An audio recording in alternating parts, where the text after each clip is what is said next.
अस्सलाम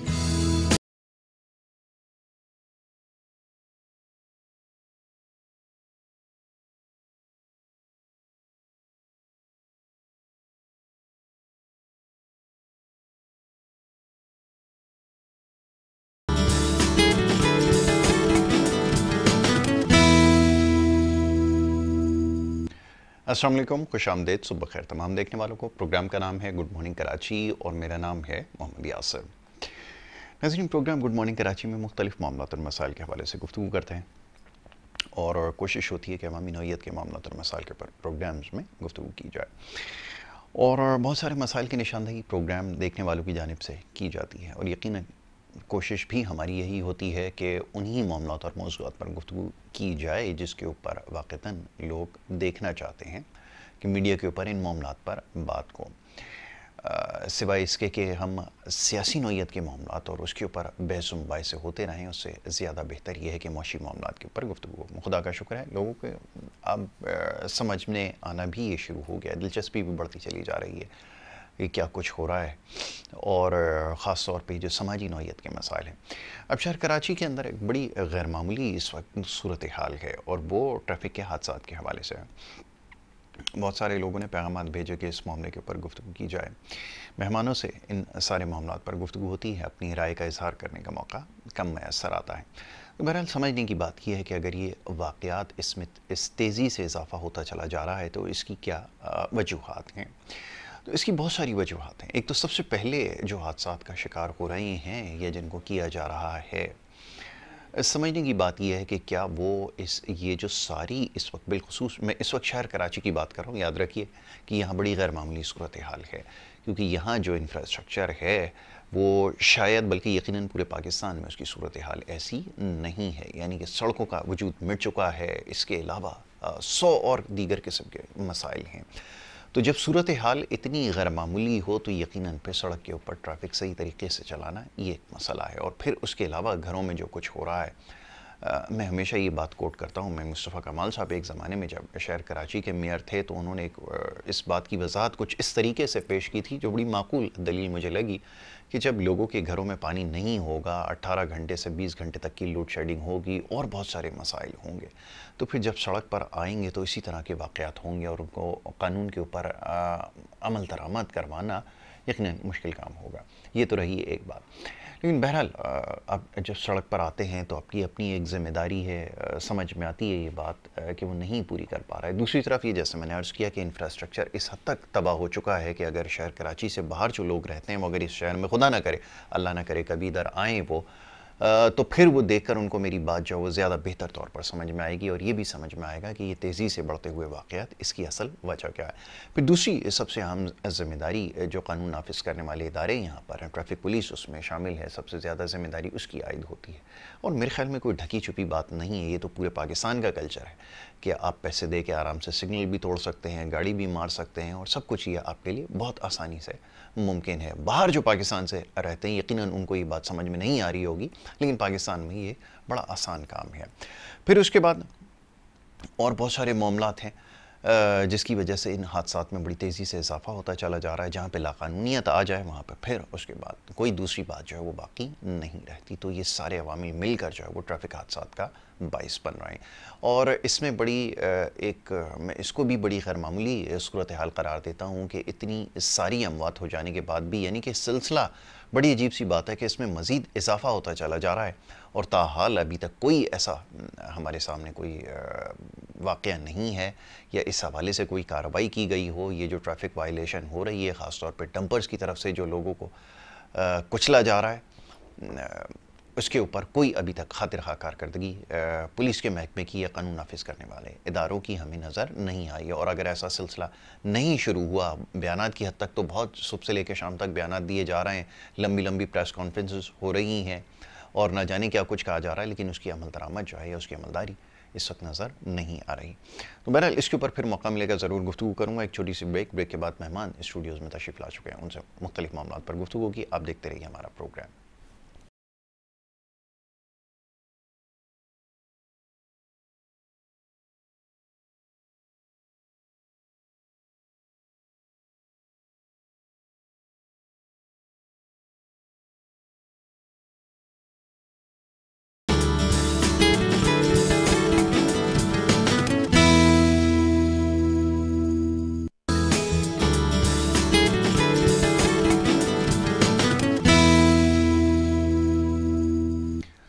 welcome back जी। एक दफ़ा फिर आपको खुशामदीद कहेंगे और ब्रेक पे जाने से पहले प्रोग्राम की इब्तिदा में बात हो रही थी ट्रैफिक हादसा के हवाले से। बड़ा अहम और संजीदा मौजू है और कोशिश करेंगे इसके ऊपर आगे चल के भी गुफ्तगू की जाए। मोअज़्ज़ज़ मेहमान स्टूडियोज़ में तशरीफ़ ला चुके हैं, उनको सबसे पहले खुशामदीद कहूँगा और उसके बाद फिर गुफ्तगू के सिलसिले को आगे बढ़ाएंगे। सबसे पहले हमारे मोअज़्ज़ज़ मेहमान डॉक्टर शब्बीर अहमद, जो कि फ़ाउंडर और लीडर हैं PDQM पाक डिफेंस कौमी मूवमेंट के, और हमारे बड़े अच्छे तरीन दोस्त भी हैं। मुल्की सियासी सूरत हाल के हवाले से उनसे गुफ्तगू की जाएगी। डॉक्टर शब्बीर अहमद को खुशामदीद। डॉक्टर साहब, thank you so very much, बहुत शुक्रिया प्रोग्राम में वक्त देने के लिए।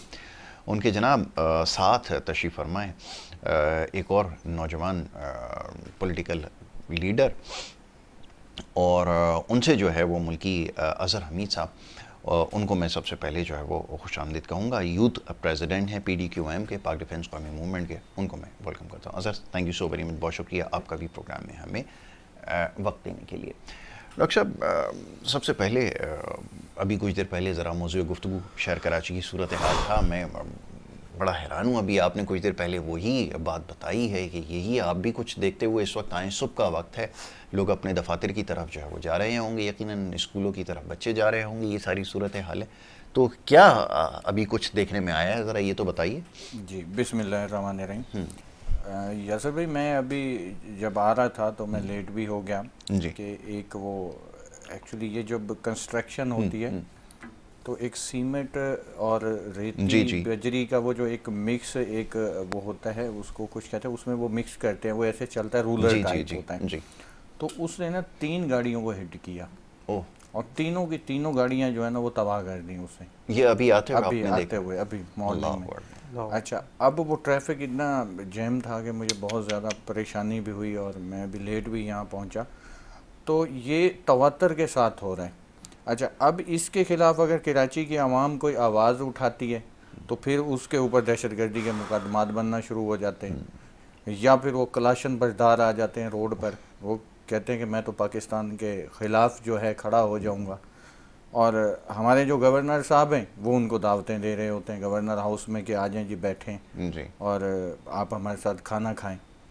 तो मैं ये सोचने पर अब मजबूर हो गया हूँ, आज का वाक़या क्या कि मुसलसल ये कराची में जो हो रहा है कि क्या रियासत जो है वो चंद गुंडा अनासर से इतनी ब्लैकमेल हो चुकी है या मफलूज हो गई है कि कोई भी कलाशन उठा के रोड पर आ जाएगा। उसने 10 कत्ल कर रखे हैं और यहाँ इतनी कैजुअल्टीज़ हो गई हैं, इतने जो है जाने कीमती जाने जा चुकी हैं। क्या जो इन हादसात में इन डंपर के, इन ट्रॉलर के या इनके हादसात में जो या वाटर टैंकर के इनकी वजह से जो अमवात हुई हैं, क्या उनमें कोई कौमियत परस्ती का लेबल लगा हुआ था कि ये पठान है, ये बलोच है, ये सिंधी है, पंजाबी है, सरेकी है, गिलगती है, हज़ारे वाला, XYZ, कोई भी कास्ट है, उर्दू स्पीकिंग है, तो क्या वो लेबल लगा हुआ था?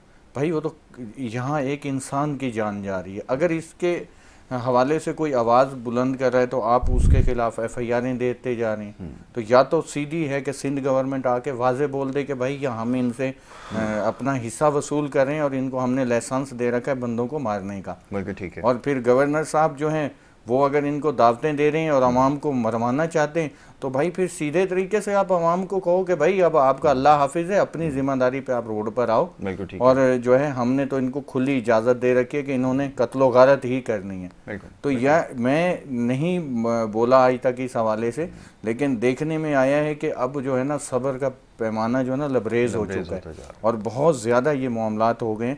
तो हमें मजबूर कर रही हैं ये कि हम इसके लिए आला अदलिया में, अब हमारी जो लीगल टीम है उन्होंने अब डिसाइड किया है कि हम जो है अब इस हवाले से आला अदालत में जाएंगे और हम इंशाल्लाह वो जा रहे हैं इस हवाले से कि हम इसमें सिंध गवर्नमेंट को भी और उसके बाद ये वफाक की जो अभी मिनिस्ट्रियाँ लेके जो साहिबान बैठे हुए हैं और उन्होंने तो कुर्सी बचानी है अपनी, तो इनके अगेंस्ट भी अब हम लीगली तरीके से जो है ना जाके बात करेंगे, क्योंकि जो भी यहाँ बात कर रहे हैं अगर वो तो उसके खिलाफ FIR हो रही है दहशतगर्दी की, लेकिन उनके खिलाफ नहीं हो रही कि जो कलाशनकोफ लेके नागन चुरंगी और दीगर जगहों पर आके खड़े हो जाते हैं और पाकिस्तान को भी चैलेंज कर रहे हैं, रियासत को चैलेंज कर रहे हैं, रियासती इदारों को चैलेंज कर रहे हैं और कीमती जानों का ज़िया हो रहा है और जिसको चाहते हैं वो जहाँ दिन दहाड़े कत्ल करके चले जाते हैं। बिल्कुल ठीक है। तो ये बेबसी आखिर है क्यों? देखिए ना, अब कोई भी सीरियस इशू हो, फ़लस्तीन के हवाले से हो या दीगर मामलात के ऊपर हो,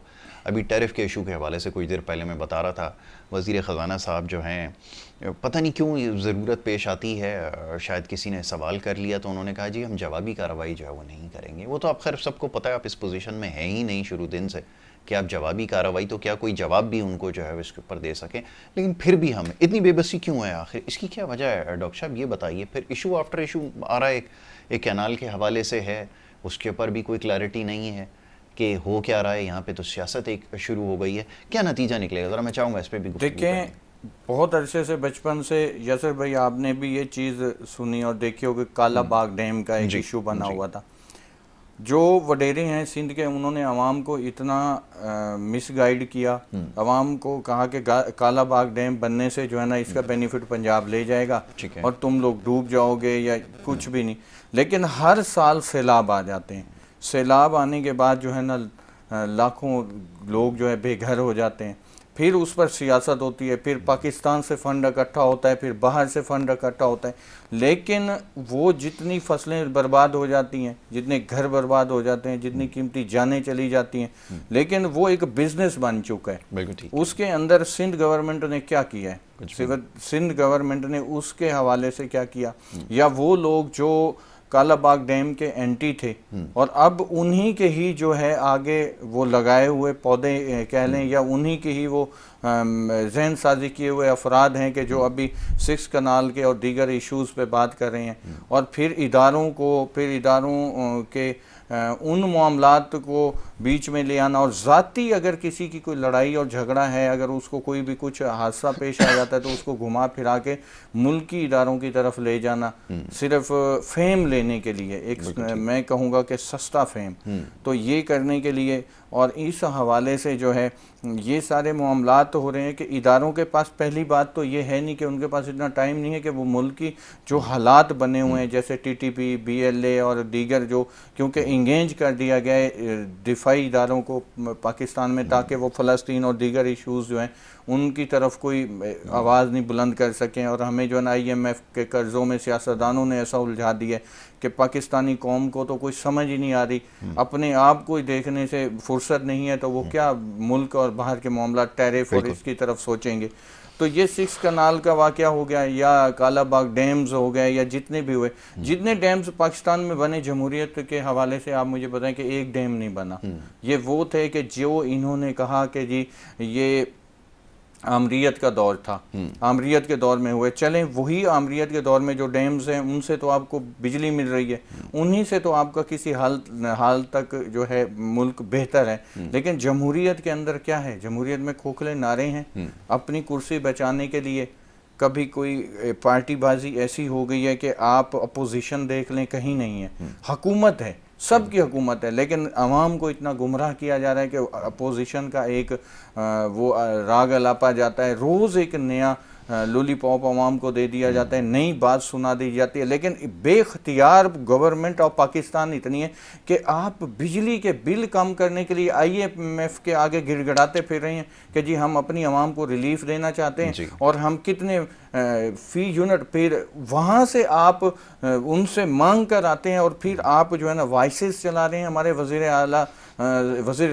आज़म साहब कि जी हमने आवाम को रिलीफ दिया है। आप आवाम को भीख दे रहे हो, आप रिलीफ दे रहे हो, आवाम का टैक्स का पैसा, आपकी जितने भी आज तक पॉलिटिशियंस थे जिन्होंने अपनी अय्याशियों के लिए पैसा आवाम से लिया, सारा कुछ करने के बाद जो है अपनी फ़ॉरेन में और पाकिस्तान में अपनी जायदादें बनाई, इनकी पास्ट हिस्ट्रीज़ क्या हैं, उसके बाद जो है आज उस आवाम को इतना प्रेशराइज कर दिया गया, इतना उसको दबा दिया गया कि उनके टैक्सेस के पैसे उसे आप बाहर के अपने कर्जे, अपनी अय्याशियों के कर्जे उतारते फिर रहे हैं। उसके बाद आप जो कर रहे हैं, इसके साथ साथ आप उस आवाम को भीख दे रहे हैं, उस आवाम को आपने भिखारी बना दिया।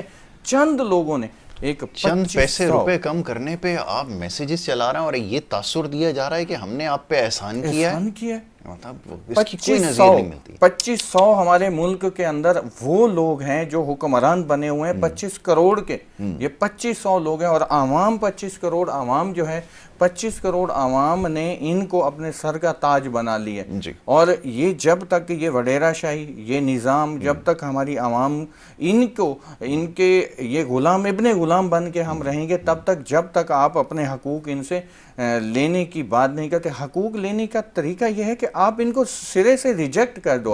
अब वो लोग देखो, अभी हमारे एक मामलात हैं कि हमारी गवर्नरशिप को हम रख लें, अगर गवर्नर साहब हैं हमारे सिंध के, तो मैं हैरान होता हूँ गवर्नर साहब से कि उनको माशाल्लाह वो एक गवर्नर हैं, एक सूबे के गवर्नर हैं, लेकिन वो इतने बेख्तियार हैं कि वो अगर कोई बात करते हैं तो दूसरे दिन अपने स्टेटमेंट्स बदल जाते हैं उससे। अब पीपल्स पार्टी और इनके जो है ना एमक्यूएम के जो हालात थे, कुछ आज से कोई हफ्ता पहले अवाम जो देख रही थी, उसके बाद फिर वो मेयर साहब और वो भाई, आप तो बड़े और छोटे भाई हैं, अब अवाम को आप पहले कुछ एक तस्वीर का रुख दिखाते हैं और 2 दिन बाद आप चेंज कर जाते हैं, तो अवाम खुद परेशान हो गई कि आपका असल फेस क्या है। असल फेस क्या है, बिल्कुल ठीक है। मैं डॉक्टर साहब इस पर मज़ीद गुफ्तगू करूँगा। ज़रा मैं शेख अज़हर की तरफ आता हूँ, इनसे ज़रा बात हो जाए।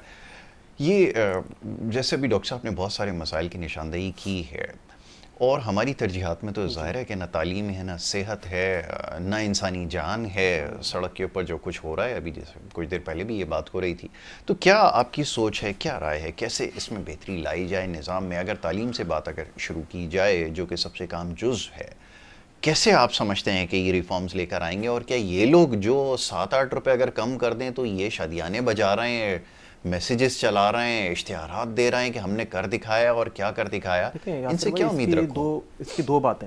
हमारे मुल्क के अंदर जो एजुकेशन सिस्टम है वो जो है बेसिकली अमीर के लिए अलग है, गरीब के लिए अलग है। बिल्कुल ठीक है, सही है। मेरी खुद की भाई की बेटी बिकन हाउस में पढ़ती है, उसकी आपको पता है फीस क्या है जी। एक गरीब जो है वो अफोर्ड नहीं कर सकता। बिल्कुल ठीक है।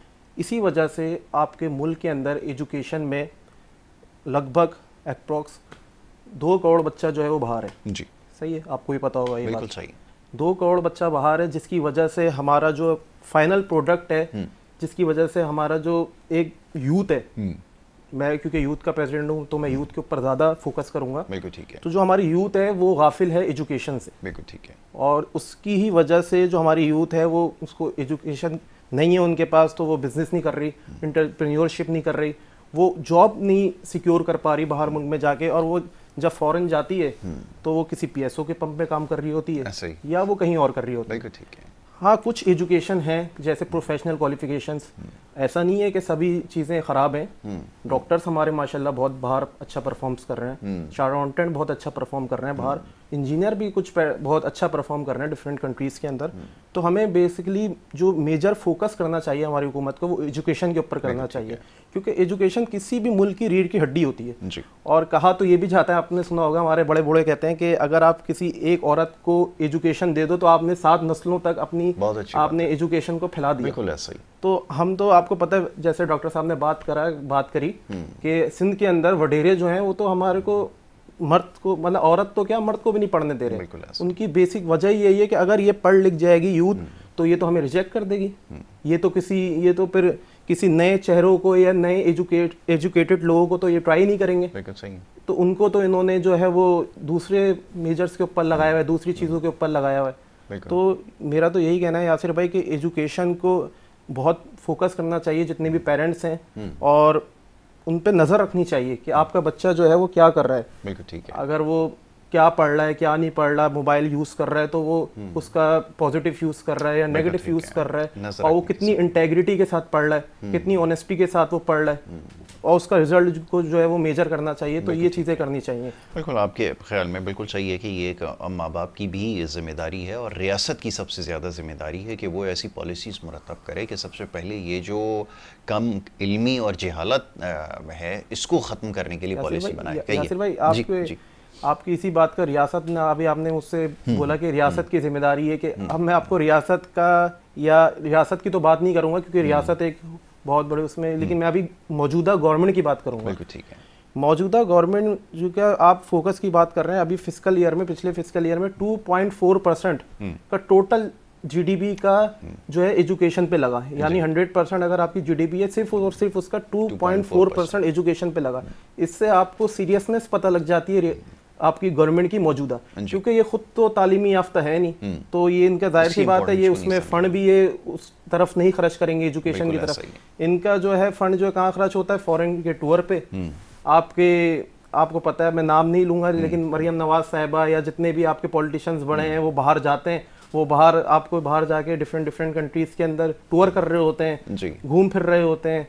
तो ऐसे तो मुल्क नहीं चलेगा। वही बजट को आप यूज करें और वही बजट को यूज करते हुए आप जो है एजुकेशन को इम्प्रूव करें। और ये दोहरा मयार जो है एजुकेशन का कि अमीर के लिए अलग है, गरीब के लिए अलग है। अमीर के लिए आपने प्राइवेट स्कूल्स बना दिए, आपने कॉलोनी सिस्टम बना दिया, और आप जो है वो गरीब का बच्चा जो है वो बेचारा उस एजुकेशन के सिस्टम के अंदर पढ़ रहा है जिसका कोई फायदा नहीं है, जो बिल्कुल डिप्लीट हो गई, जो बिल्कुल ऑब्सोलीट कर चुकी है। बिल्कुल आपने सही कहा, ऐसा ही है। मैं आपकी बात से बिल्कुल मुत्तफिक हूँ, और पूरा एजुकेशन सिस्टम को भी रिवैम्प करने की ज़रूरत है।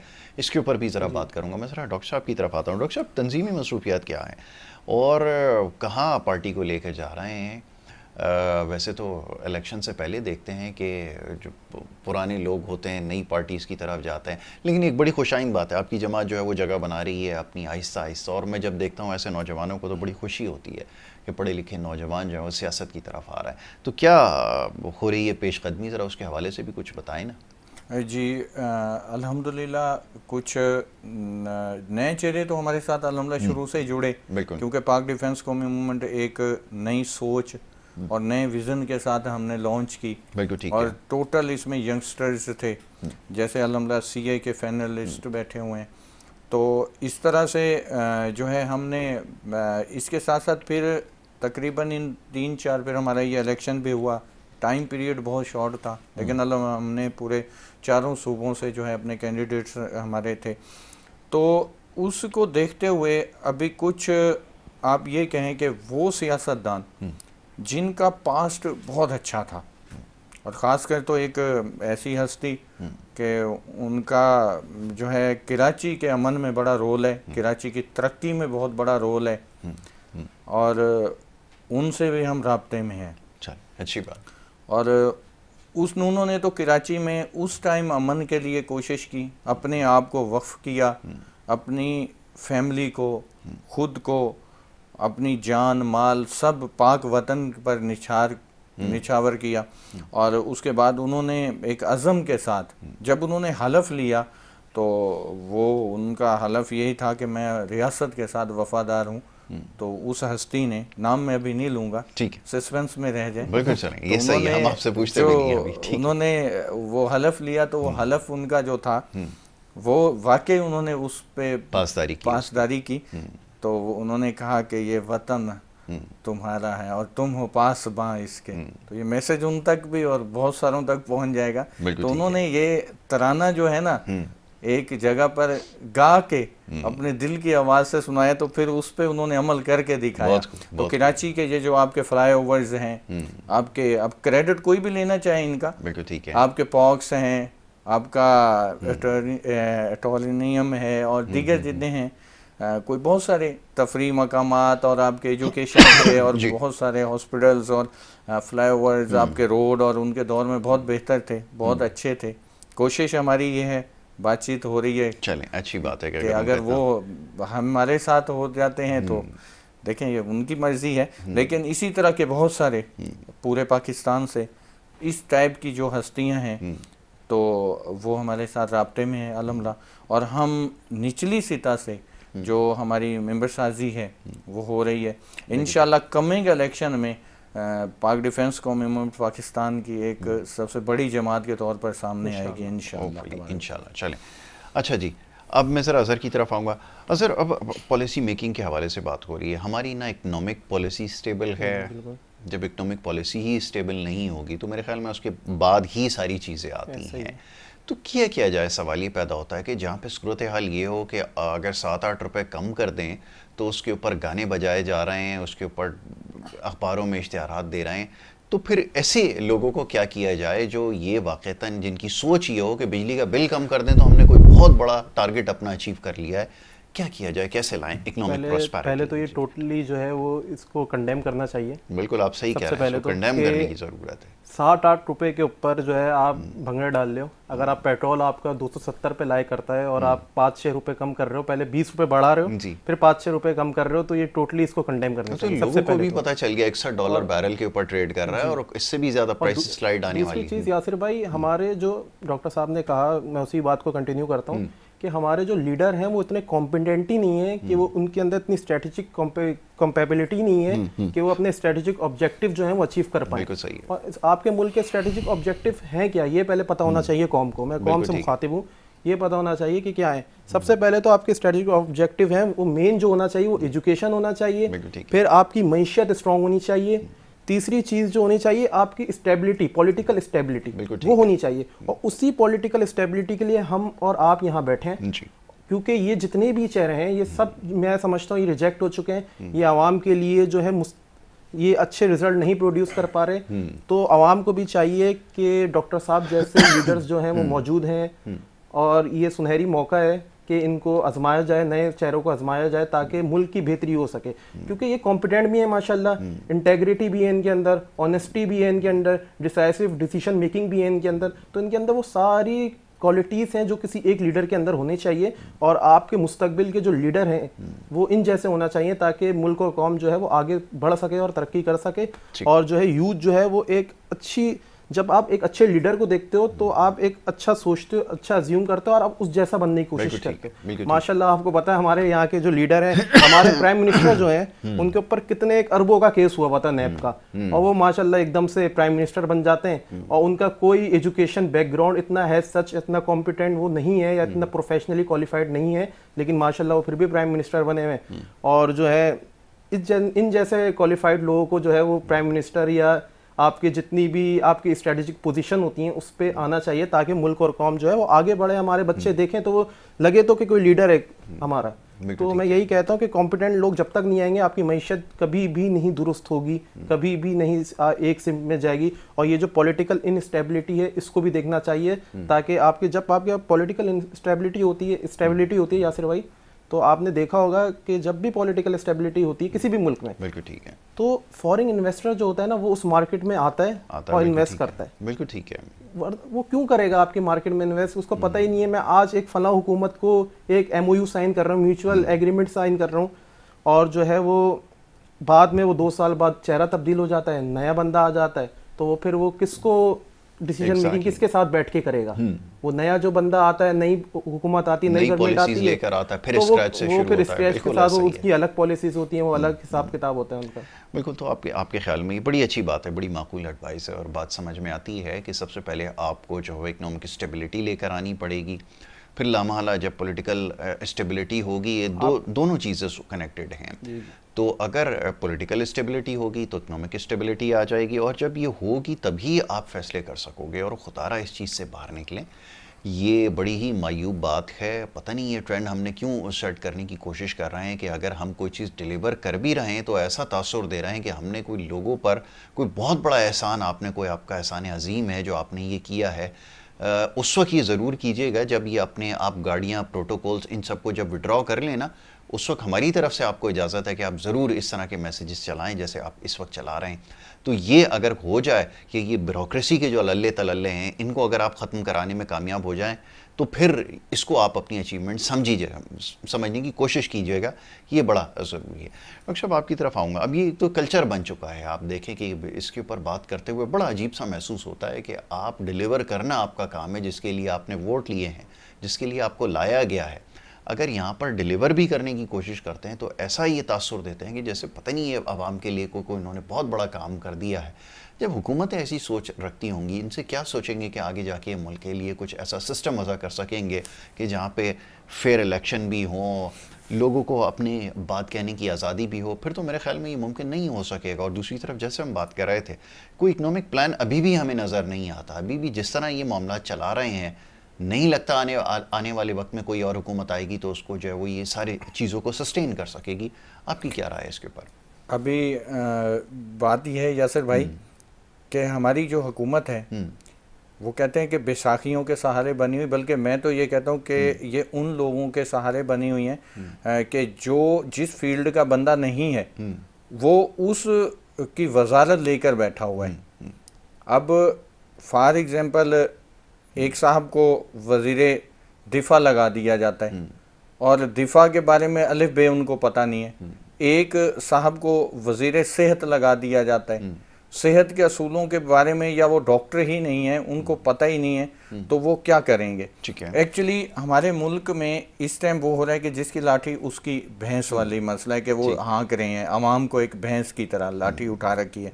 अच्छा, एक्चुअली जो मेन वजह है वो यही हुई है कि 77 सालों में पाकिस्तानी कौम के साथ जो एक खेल खेला गया है वो कौमियत परस्ती, फ़िरका परस्ती, लसानियत और ज़बानों की और इन चीज़ों की बुनियाद पे वोट लिया गया है। अच्छा, अब एक्चुअली इदारों की अब यहाँ बहुत बड़ी बदनामी हो चुकी है। पाकिस्तान के अंदर एक आम आदमी की सोच ये बन चुकी है कि कोई भी हुकूमत बन रही है वो एस्टेब्लिशमेंट के ही जरिए आ रही है, एस्टेब्लिशमेंट के जरिए ही जा रही है। ठीक है। इसका जो तासुर आ रहा है इसको सबसे पहले तो इदारों को ख़त्म करना पड़ेगा। फेयर इलेक्शन होने चाहिए और जो भी बेसिक जो है क्वालिफाइड लोगों को जो है एक ऐसा लाभ बनना चाहिए कि पाकिस्तान के अंदर जो ग्रेजुएट नहीं है वो इलेक्शन में हिस्सा ही ना ले सके। ब्रेक के लिए कहा जा रहा है, बड़ी अच्छी बात है। गुफ्तगू यहीं से शुरू करेंगे, इस सिलसिले को जारी रखेंगे। मुझे याद है, अल्लाह जन्नत दे, मरहूम परवेज़ मुशर्रफ साहब को, उन्होंने कानून जब वो लेकर आए तो आधे से ज़्यादा जो आपकी बल्कि सारे के सारे ही पार्लियामान में बैठे हुए लोग जो हैं वो उनके इसके ख़िलाफ़ हो गए थे। तो बहरहाल चलें इसके ऊपर गुफ्तगू करते हैं। एक छोटी सी ब्रेक के लिए कहा जा रहा है, ब्रेक के बाद वापस आएंगे, आप देखते रहिए हमारा।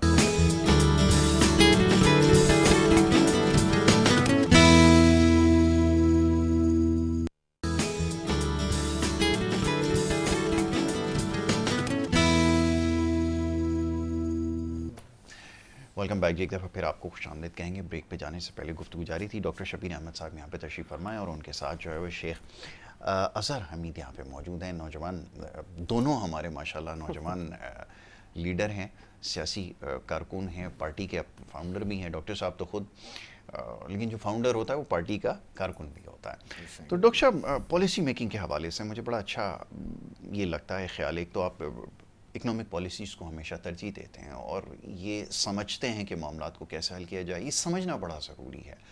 डॉक्टर साहब, मैं चाहूँगा ज़रा ये पॉलिटिकल सिस्टम के हवाले से क्या कोई उम्मीद रखी जाए कि ये पॉलिटिकल जो सिस्टम है पूरा, इसके अंदर ये रिफॉर्म्स लेकर आएँ, क्योंकि ये बड़ा मुश्किल है हमारे यहाँ कि आप थाने के SHO से कहें कि जी ये आप करप्शन ख़त्म करें, ये जो चोरी डाके के मामलात हैं इसको ख़त्म करें।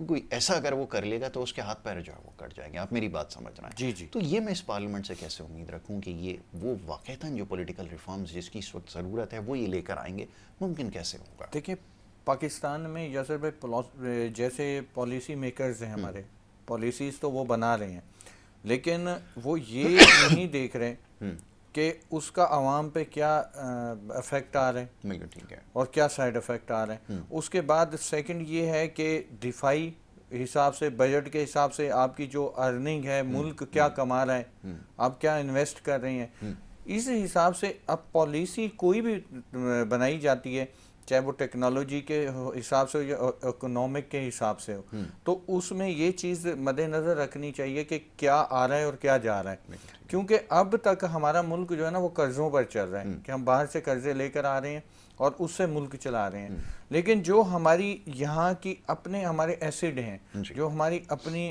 ज़राए इनकम है पाकिस्तान के, जो अपने हैं, तो कौन सा ऐसा इदारा है कि जो आपको कमा के दे रहा है। अब तमाम चाहे वो एजुकेशन है, चाहे वो हेल्थ है, जितने भी मुल्क के दिफाई इदारे के अलावा जितने और इदारे हैं कि वो गवर्नमेंट के ख़जाने में क्या जमा करवा रहे हैं, चाहे वो आप FBR को रख लें, चाहे वो आप इसको कस्टम को रख लें, जितने भी हैं, एक्चुअली हमारी पोर्ट है, कराची पोर्ट है सबसे, तो इससे हमारे मुल्क के ख़जाने में कितनी इनकम जमा हो रही है।